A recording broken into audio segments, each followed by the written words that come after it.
True salvation, experiencing God's power. Yesu ashimwe. Nitwa Nyamugabo Fabrice, ntuye Ibatsinda. Ubusanzwe ndi umukristo w'umukatolike. Ukuntu namenye itorero ry'agakiza k'ukuri narimenye ndibwe n'umushuti wanjye wari utuye hano Kimironko, yaza gusengera ahangaha. Arambwira atari ko uzi ko njyanza kugusura nkabona uhora online ku macana atandukanye, ti wazarebye n'itorero ryitwa True Salvation rikorera Kimironko, ti numara kubona ibihabera niburuza hakunda nawe haze ukabimbwiye koko niko nabigenje. Yavuye ukaza umunsi w'nimugoroba nshaka True Salvation kuri internet, ndaribona mbona Post Charles gusengera abantu, numva mbaye interesse ndafata buriya ku cyumwe n'inkundira nzaza.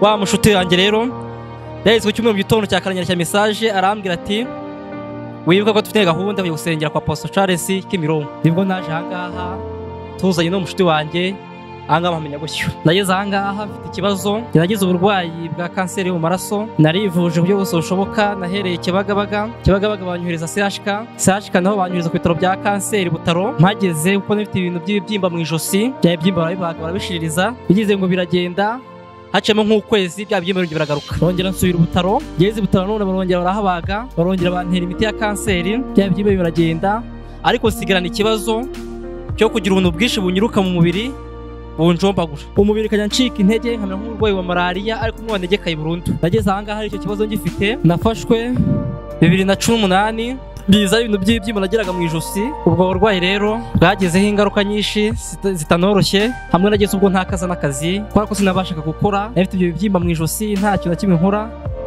Naho babibagiye zari cya kibazo cyo kujya ngira bwabona mu njombagura, kugera mu kazi nabaga sinziriye, sinabasha gukora akazi kujyanye no kuri tele. Mbese nahoraga n'umuntu uri wike umva sishaka kugira ikintu nakora. Ubwo twatuntu twanjombaguraga mu mubiri twatumaga ndyama sinsinzire, nkajya ndara nishimagura, naho ngize ngo ndasinzira agatotsi kanyibye nakakongera nkishimagura. Ndaza Apostle Charles aransengera. Turutse he? Haleluya. Amen. Nitwa Nyamugabo Fabrice, aje mvuye Ikagugu. Ubusanzwe ngenda mu katolike, ariko ari umuntu waje gusengera ahangaha arambwira ati kuva mu kazi ukagenda ugateresharije amafilime kandi ufite connection mu rugo baguhaye, kuki utajya ukurikirana Salvation Church. Amina. Ubwo narakuri nahise bate mabaje pasteur arambwira ati sindi uko yitwa, ariko niba yisharire ni hafi aho ngaho ndabatereka mbishakishe.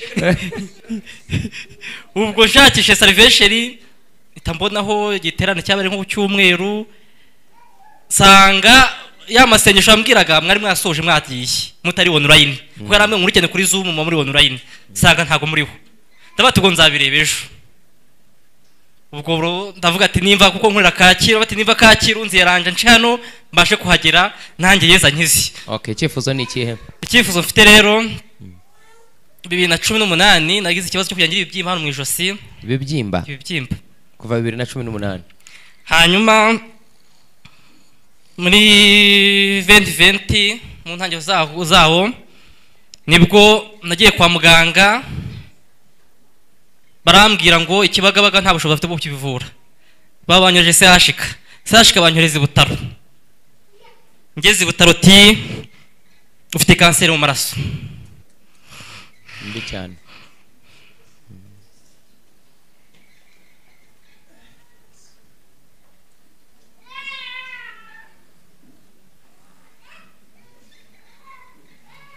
Ndangije bya bibyimba barabibaga, bagyoza bizamini ngo muri Kenya bije, barambwira ati gishoboka no kugutera imiti. Abageze Butaro wenda barabiza mu mavuye ngo ufite kanseri y'inkondo y'umura.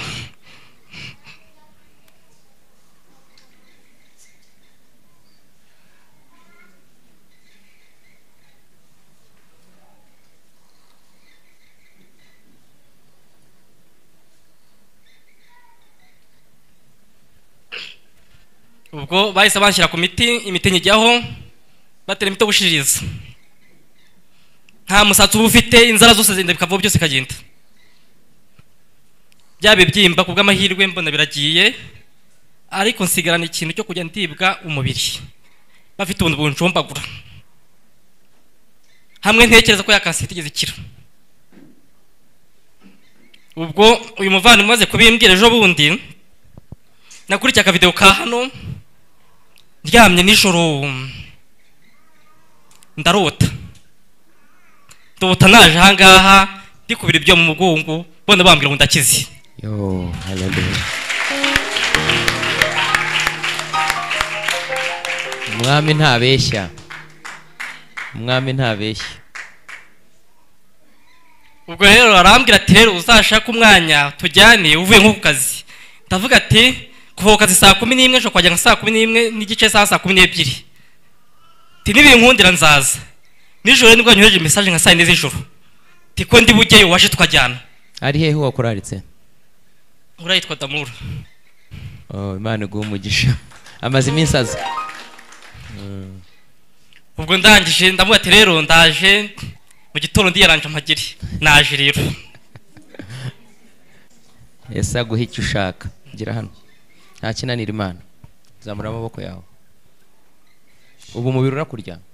Ndahego mugongo ufite utuntu njombagura. Hamwe nishimagura nkanishima mu mutwe n'abandi no ku kazi nk'abandi kwishima. Ntacyo kora mikoro. Father, in the name of Jesus, I command healing. Satani rekura umubiri we.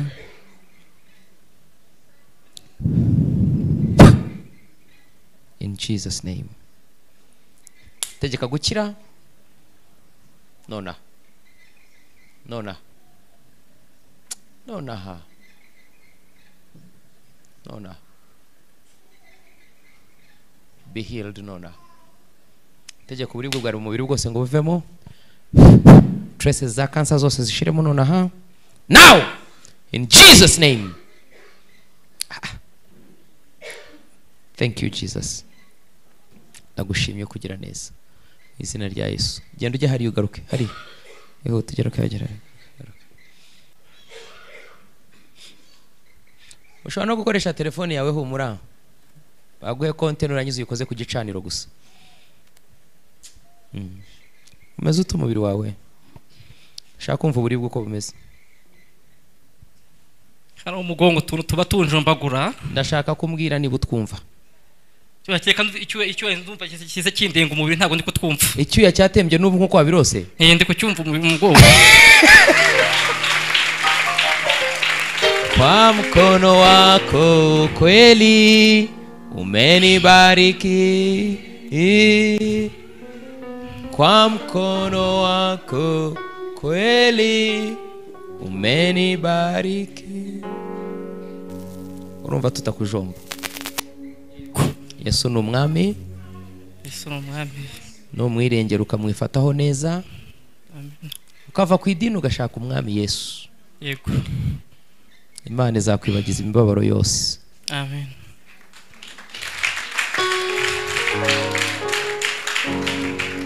Kansa ni ugusenga Imana kuko mbona itwara abandi bantu babiri mu muryango. Yego. So mube maso musenge muhaguruke musengera umuryango wanyu. Yego. Genda wicarire. Ntumeze neza ubu? Meze neza. Genda Imana guha umugisha. Ari kibi nari cyifuzo nari ifite. Umva kandi. Kimwe kirarangiye ikindi kiraje. Naje nanone. Je kwinginga Imana ngo imfashe. Impubwenge umugisha n'amahirwe. Kera narigaga ngafata ndi umuhanga ariko sige mbona ntazyo byagiye. Noneho nkaterwa n'agahinda ko abantu bazi ko ndi i Kigali mfite akazi ariko ndakodesha. Mama nenda mukodeshereza ubu sinabufite aho kuba. Mfite message zijya zinyandikira ati ndaje abana nkabura amafaranga yo kubaha. Ubu nturi ibibazo ntari bubashe gukemura. Kabati Yesu ndakwinginze gira ukundi ubigenza nanone. Nibyo. Za gusanga umukozi w'Imana muganire. Noneho nyuma yaho nimara kuganira zambwira ngo he gahunda. Gusengera ugenda ube muzima humura. Amaze kunsengera ndataha ndabanza ndaryama nyumve kuko naryamagana nabwo ameze nk'umuntu waryamye mu mucanga ukanjomba ryamye sinigeze nongera kubyumva. Ntangira kujya ku kazi bya bitose byamfataga wa munaniro sinongera kugira. Uwo rwose ndashima Imana sinongeye gusubira kuri ya miti sigeze nongeye gusubira kwivuza. Ndi kujya mu kazi ndi gukora kuri chantier nta kibazo rwose mfite. ubu ndashima Imana rwose. Imana nanayishima, nanone navuga nti iho umugisha Apostle Charles wasengeye, nanjye nkabaga undi umugabo uhagaze shima Imana nta kibazo cy'uburwayi bundi mfite. Murakoze cyane, Imana ibahe umugisha. True salvation, experiencing God's power. Ubonye ukuntu Imana igitabara abantu bayo. Ndashaka kukubwira ngo Yesu ni umwami, ni umwisunga nawe aragutabara. Itorero ni True Salvation Church, dukorera Kimironko hafi y'akagari ka Nyagatovu. Iyo uturutse kwa Rwahama ugera ku muhanda umanuka ujya ku kagari ka Nyagatovu ukabona icyapa cyegeranye n'icyapa cya DPR cyanditseho True Salvation Church.